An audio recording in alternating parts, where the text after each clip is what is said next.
শুনতে নাটকীয় মনে হলেও বাস্তবে এমনটাই ঘটেছে।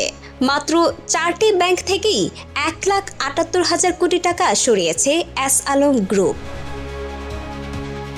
Bangladesh financial intelligence unit BFIU থেকে এই চাঞ্চল্যকর তথ্য উঠে এসেছে। 4টি ব্যাংক থেকে এই শিল্প গোষ্ঠী ও সংশ্লিষ্ট প্রতিষ্ঠানগুলো মোট 1,78,000 কোটি টাকা লুটপাট করেছে বলে অনুসন্ধানে প্রমাণ পেয়েছে দুর্নীতি দমন কমিশন দুদক। দুদকের তথ্য মতে এস আলম গ্রুপ ক্ষমতার প্রভাব খাটিয়ে বছরের পর বছর ধরে একাধিক ব্যাংক নিজেদের নিয়ন্ত্রণে নিয়েছে এবং ঋণের নামে বিপুল পরিমাণ অর্থ আত্মসাৎ করে দেশের আর্থিক ব্যবস্থাকে এক ভঙ্গুর দশায় নিয়ে এসেছে।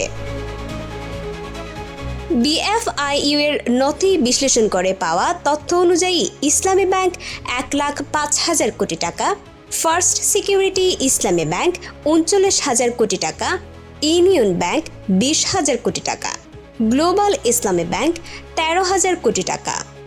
এই 4টি ব্যাংক থেকেই প্রায় 1,78,000 কোটি টাকা নামে বেনামে লুটপাটের প্রমাণ মিলেছে। এস আলম গ্রুপের বিরুদ্ধে এই ব্যাপক ব্যাংক লুটপাটের ঘটনায় দুদকের একাধিক তদন্ত টিম এবং একটি টাস্কফোর্স সক্রিয়ভাবে কাজ করছে এবং অনুসন্ধান কার্যক্রম চলমান রয়েছে। এ বিষয়ে দুদকের মহাপরিচালক আক্তার হোসেন জানিয়েছেন, পর্যায়ক্রমে সমস্ত অভিযোগ যাচাই বাছাই করে যথাযথ আইনি পদক্ষেপ নেওয়া হবে। একই সাথে তিনি নিশ্চিত করেছেন যে অভিযুক্তদের দেশে ফিরিয়ে আনতে ইন্টারপোলের কাছে চিঠি পাঠানো হচ্ছে। এদিকে দুর্নীতি বিরোধী এই অভিযানের অংশ হিসেবে আরও 2টি গুরুত্বপূর্ণ মামলা দায়ের করেছে দুদক। প্রথমত, ভোলা 2 আসনের সাবেক এমপি আলী আজম মুকুল ও তার স্ত্রীর বিরুদ্ধে 9.5 কোটি টাকার অবৈধ সম্পদ অর্জন এবং 120 কোটি টাকার সন্দেহজনক লেনদেনের অভিযোগে মামলা হয়েছে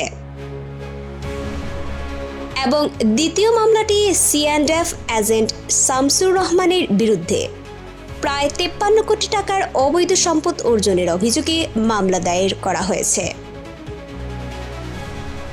দেশের ইতিহাসে অন্যতম বৃহৎ এই আর্থিক কেলেঙ্কারির তদন্ত কতদূর গড়ায় এবং অভিযুক্তদের বিরুদ্ধে কি ব্যবস্থা নেওয়া হয় সেদিকেই এখন নজর রাখছে দেশের আপামর জনসাধারণ।